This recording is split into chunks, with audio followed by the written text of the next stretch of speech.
فضائیں چار سو، بکھیرے نعمتوں کے خزینے ہر آن، بہار رمضان، بہار رمضان، بہار رمضان، بہار رمضان۔ جی السلام علیکم، ایک دفعہ پھر آپ سب کو خوش آمدید کہتے ہیں۔ رمضان ٹرانسمیشن کا جو حاصل اصول ہوتا ہے، جو اصل سیگمنٹ ہوتا ہے علماء کرام کے ساتھ، اس میں اوبیسلی بہت کچھ سیکھنے کا موقع بھی ملتا ہے، جاننے کا موقع بھی ملتا ہے، سمجھنے کا موقع بھی ملتا ہے۔ اور یہ حقیقت ہے، میں پہلے بھی یہ بات کہہ رہا تھا کہ کچھ لوگوں کے الزام ہم جیسے ایکٹرز اور جو پریزنٹرز ہوتے ہیں ان پہ یہ لگتا ہے کہ یہ اب ہمیں ایکٹر یا فلانا جو ہے اسلام سکھائے گا، تو ایسا کچھ بھی نہیں ہے بھائی۔ یہ میں بعد میں اس لیے ریپیٹ کر رہا ہوں کیونکہ یہ بڑی امپورٹنٹ بات ہے کہ ہم بھی ایز اسٹوڈنٹ چیزوں کو انڈرسٹینڈ کر رہے ہوتے ہیں۔ کچھ آپ کے سوال ہوتے ہیں جو ہم پوچھ رہے ہوتے ہیں، کچھ سوال ہم تک آئے ہوتے ہیں، کچھ سوال ہمارے ذہنوں میں ہوتے ہیں جن پہ بات کرنا بہت ضروری ہوتی ہے۔ تو ہم کوشش کریں گے کہ وہ تمام سوالات جو آپ کے ذہنوں میں گھومتے ہیں، ہمارے ذہنوں میں گھومتے ہیں، وہ سوال کر لینے چاہیے۔ اور بہت خوشی اس بات کی بھی ہوتی ہے کہ آج کل جو ہمارے علماء کرام ہیں وہ جواب دیتے ہیں، ہمیں سمجھاتے ہیں، ہمیں بتاتے ہیں، اور ایک حقیقتاً آپ کو راستہ جو ہے وہ ملتا چلا جاتا ہے۔ ہمارے ساتھ علامہ مولانا بلال بشیر صاحب ہیں، آپ کو خوش آمدید کہتے ہیں حضرت۔ علامہ ضامن عباسی زیدی صاحب ہیں، عباس زیدی صاحب، آپ کو بھی خوش آمدید کہتے ہیں۔ مفتی نوید عباسی صاحب ہیں، آپ کو بھی خوش آمدید کہتے ہیں۔ سو حضرت سب سے پہلے تو آپ کو خوش آمدید کہتے ہیں، رمضان کی بہت ساری مبارکباد دیتے ہیں۔ اللہ تعالیٰ نے پھر ہمیں موقع دیا کہ ہم پھر سے اس رمضان میں جو برکتیں ہیں رمضان کی، جو رحمتیں ہیں، وہ بٹور سکیں۔ اور بہت شکریہ آپ سب کی آمد کا۔ بہت ساری باتیں، بہت سارے سوال پہلے رمضان کے حوالے سے ہوتے ہیں، لیکن ایک ایسی بات جو میرے ذہن میں رہی، میں نے کہا یہ ضرور ڈسکس کروں گا میں جب آپ موجود ہوں گے سبھی لوگ یہاں پہ۔ تو سوال کیا، ایک چھوٹی سی بات تھی کہ اس ماہ رمضان میں قرآن پاک کا نزول ہوا، اور سب جانتے ہیں کہ جو تمام آیتیں ہیں وہ الگ الگ صورتوں میں اتاری گئیں، اور جب وہ تمام الگ الگ صورتوں میں اتاری گئیں، پھر آپ کی مدد سے اور صحابہ کرام کی مدد سے ان کو جوڑا گیا، ان کو ایک تفصیل بنائی گئی، لیکن ایک ترتیب میں ان سب قرآن پاک کو لایا گیا۔ لیکن ایک ایسی سورہ ہے جو سب سے پہلے موجود ہے، اور سورہ فاتحہ کی میں بات کر رہا ہوں، اور وہ کہا یہ جاتا ہے کہ وہ پوری ایک ہی دفعہ میں نازل ہوئی، اور وہ سب سے پہلے ہے۔ تو یہ بہت اکثر بیٹھ کے بات بھی ہوتی رہی، اور اس پہ چونکہ ہم ایز اے اسٹوڈنٹ اس کو ڈسکس کرتے تھے، پوچھتے تھے کہ یار یہ کیا ایسی بات ہے کہ سورہ فاتحہ سب سے پہلے جو ہے وہ لائی گئی۔ کچھ باتیں میرے ذہن میں بھی ہیں، لیکن میں چاہتا ہوں کہ میں پہلے یہ سوال آپ لوگوں کے سامنے، آپ میں سے کوئی، میں کسی سے پوچھتا نہیں ہوں سوال، میں ایک بات رکھتا ہوں، ہم ایز ڈسکس لے کے چلتے ہیں چیز کو۔ سو بسم اللہ، جہاں سے بھی آپ کرنا چاہیں بسم اللہ کر سکتے ہیں۔ نحمد نصلی علی رسولہ الکریم، اما بعد، بسم اللہ الرحمن الرحیم۔ جزاک اللہ، شکریہ فیصل بھائی آپ کا، اللہ تعالیٰ آپ کو جزائے خیر دے، آپ کے چینل کو اس کی خوبصورت نشریات کا آپ نے اہتمام کیا۔ ایک قرآن مجید فرقان حمید رمضان المبارک میں نازل ہونے کی بابت جو خود قرآن نے بات کی ہے وہ یہ ہے کہ شہر رمضان الذی انزل فیہ القرآن، ہم نے رمضان میں قرآن کو نازل کیا، بے شک یہ اللہ فرما رہا ہے، بے شک۔ لیکن اس سے کوئی یہ نہ سمجھے کہ پورا قرآن یہ رمضان المبارک میں حضرت جبرائیل لے کے آئے اور اسی طریقے سے ہو گیا۔ قرآن مجید فرقان حمید کا نزول جو ہے وہ نجمن آہستہ آہستہ 23 سال میں ہوا ہے۔ آیات کا نزول ربیع الاول میں بھی ہوا ہے، ربیع الثانی میں بھی ہوا ہے، جمادی الاول میں بھی ہوا ہے، خود شعبان میں بھی ہوا ہے، رمضان میں بھی ہوا ہے۔ رمضان المبارک کا قرآن کے ساتھ ایک گہرا تعلق ہے۔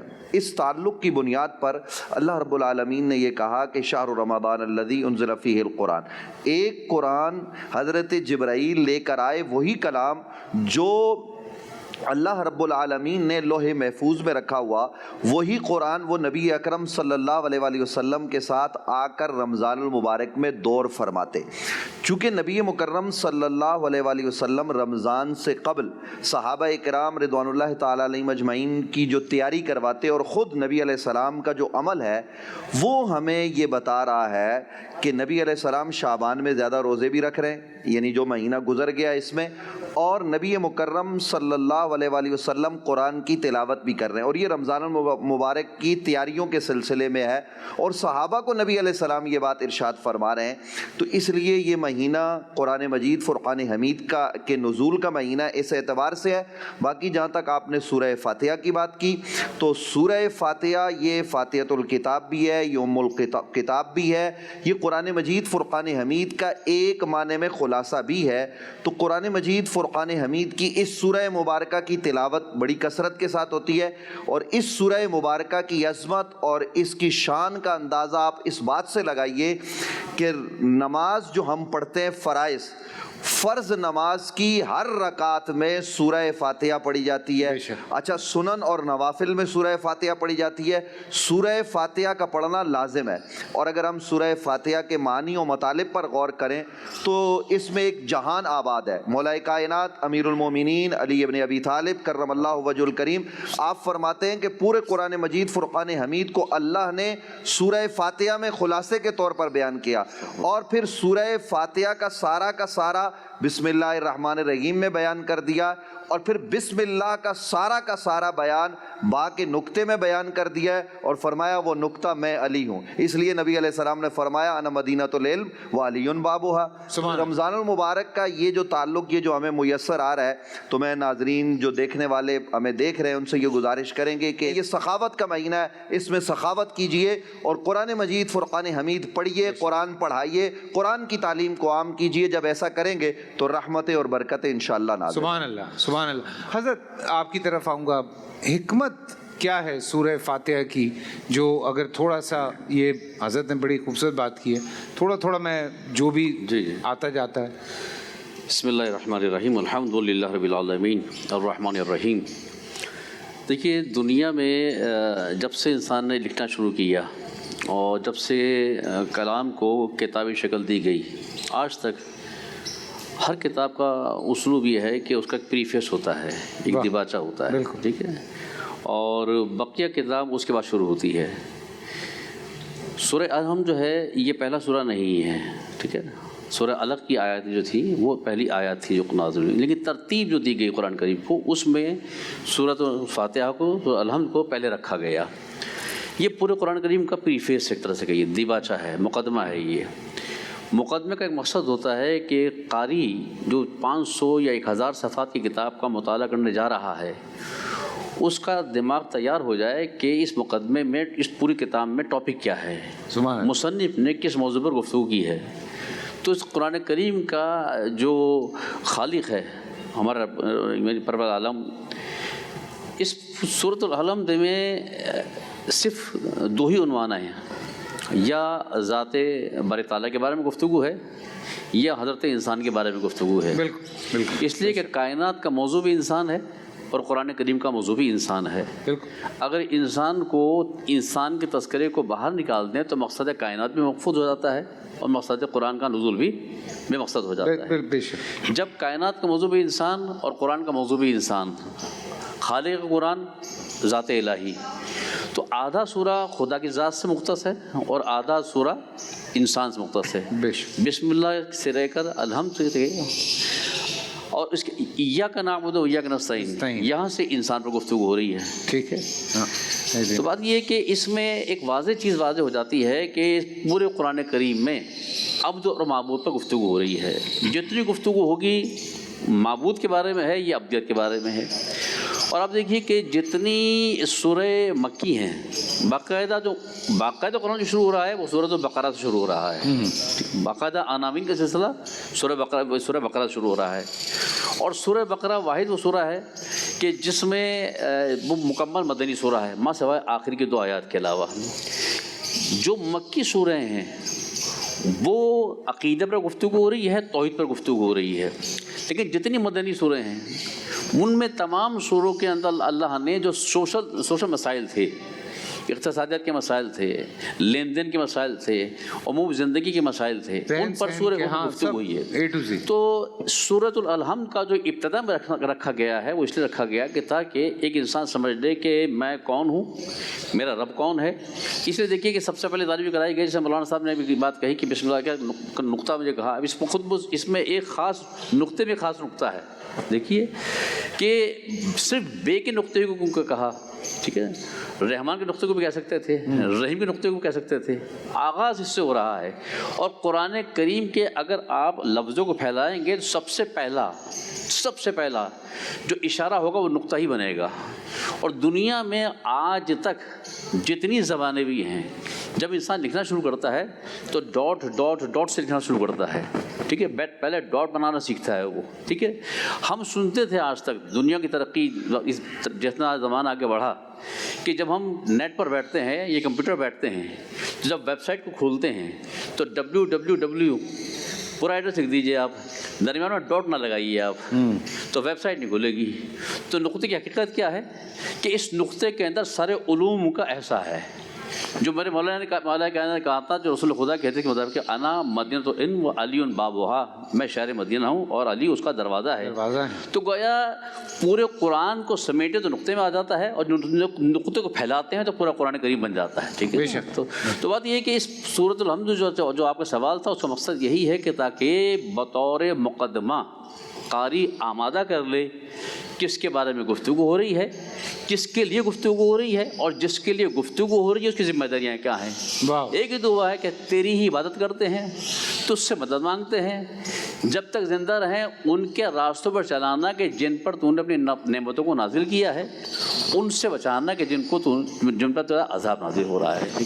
جو سوال حضرت میں آپ کی طرف آؤں گا، جو سوال ہم سورہ فاتحہ میں کرتے ہیں، اللہ تعالیٰ اس کا آگے جواب بھی دیتے ہیں، یہ بھی ایک بات بڑی خوبصورت جڑتی ہے جا کے، تو آپ بھی اس پہ تھوڑی سی بات کر لیں۔ تو بسم اللہ والصلاۃ والسلام علی رسول اللہ، اما بعد، سب سے پہلے تو میں آپ کا انتہائی مشکور ہوں کہ آپ نے ہمیں دعوت دی، اور جس طرح آپ ماشاءاللہ خود خوبصورت ہیں اسی طرح خوبصورت سیٹ لگایا ہوا ہے۔ تو جیسے شیخین نے یہ بات کی ہے سورۃ الفاتحہ کے حوالے سے، سورۃ الفاتحہ یہ ایک ایسی سورت ہے جو انسان کو واقعتاً بتاتی ہے کہ تمہارا خالق کون ہے۔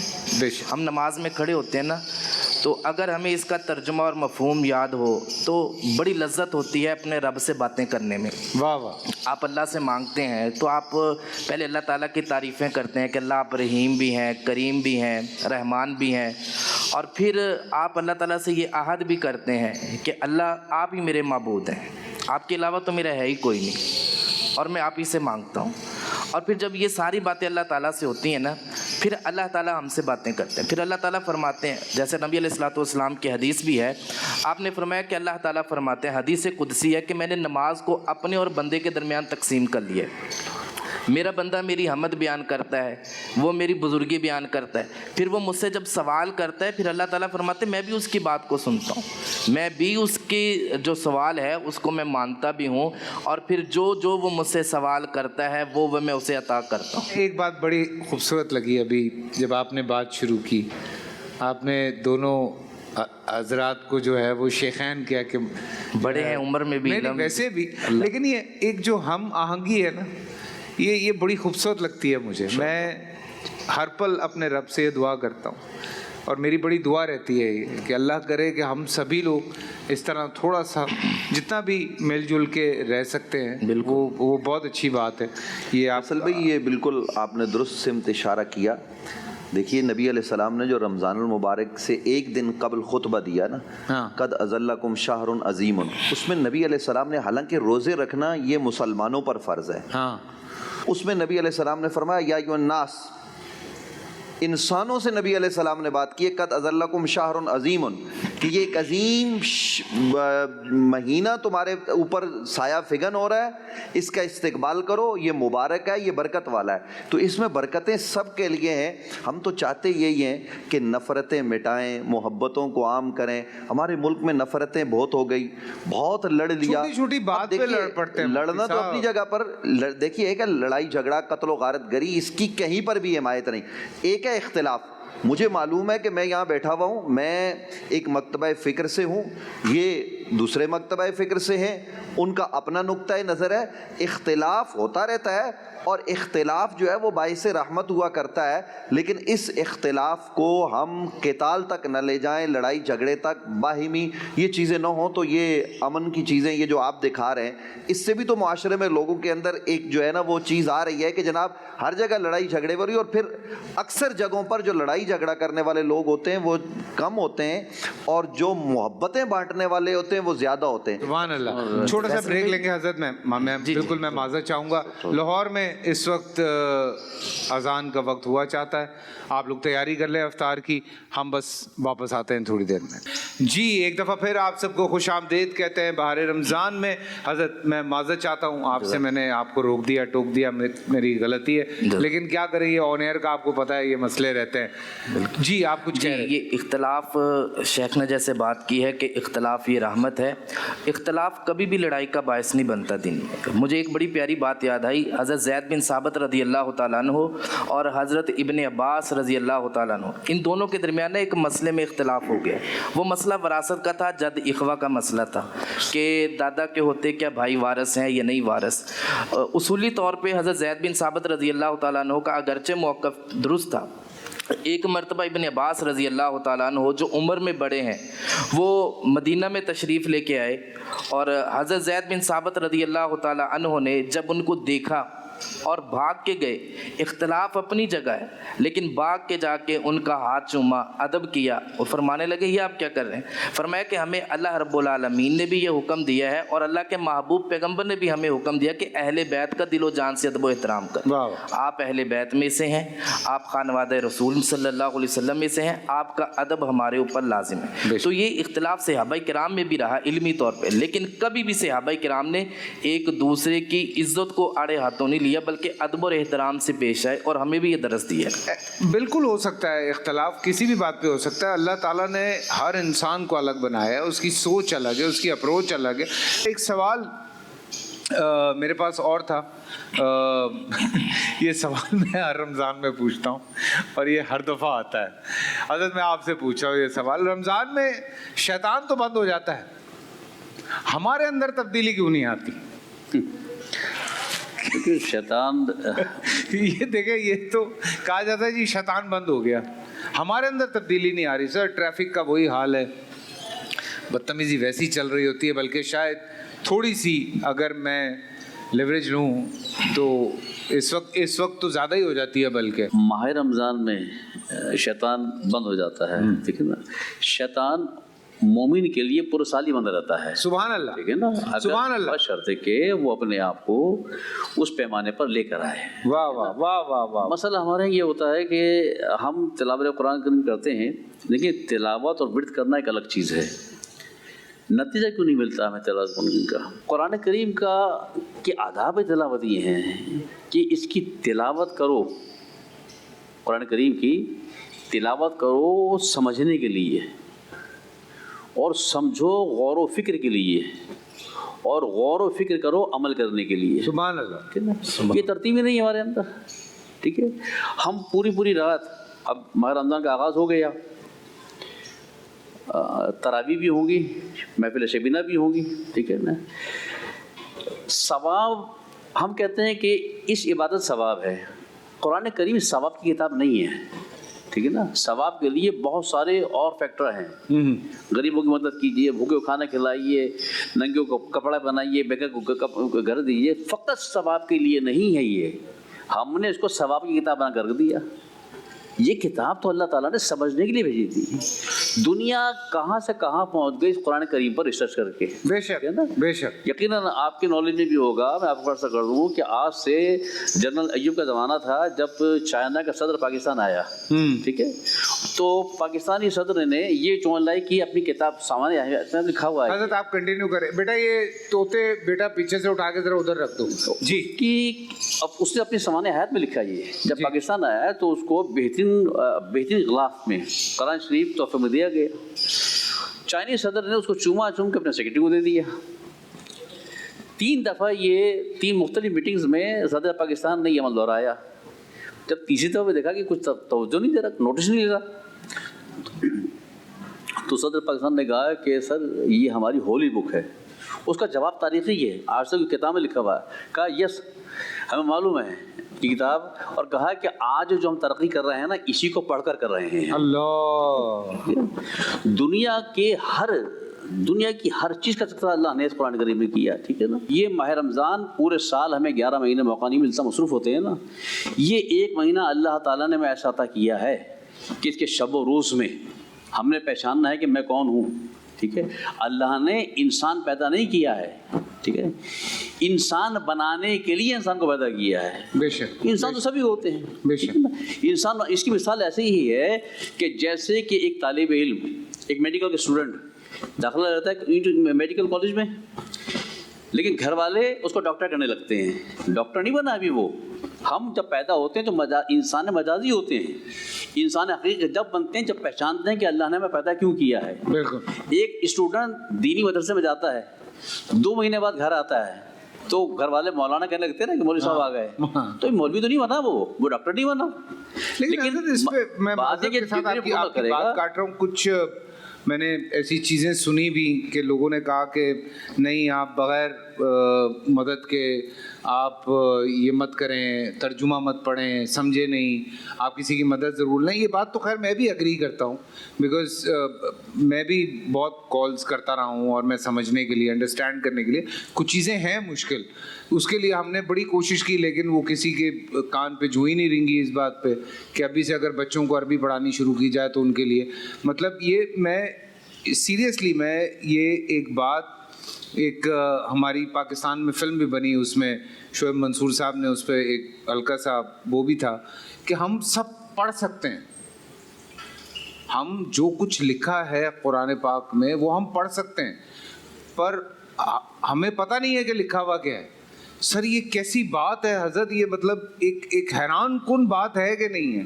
یہ ایک بڑا لوگ حیران ہوتے ہیں اس بات پہ کہ آپ اس کو پڑھ سکتے ہیں اور آپ کو پتہ نہیں ہے کہ لکھا ہوا کیا ہے.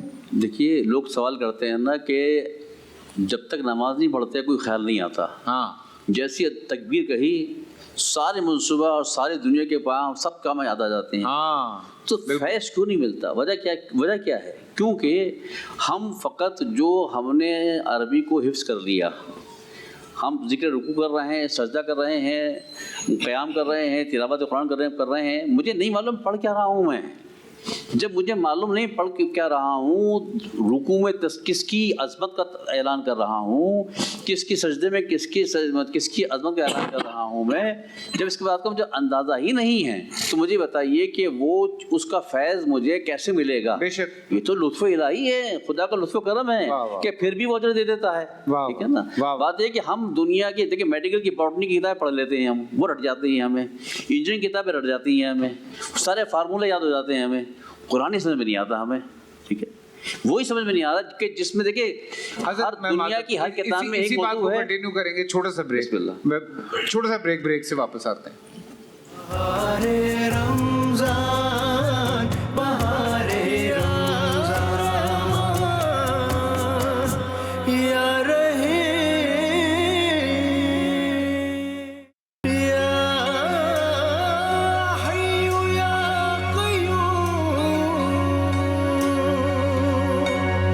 بہارے رمضان, بہارے رمضان, بہارے رمضان, بہارے رمضان, چلی ہے رحمتوں کی ہوائیں چار سو, ہے مہکی برکتوں سے فضائیں چار سو, بکھیرے